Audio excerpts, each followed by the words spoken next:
Dito ka lang pala, Karding. Ang tagal na kita hinahanap.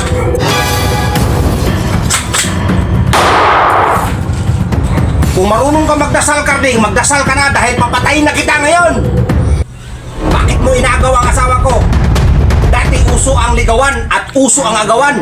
Ngayon, ipapauso ko naman ang digmaan. Mamatay ka!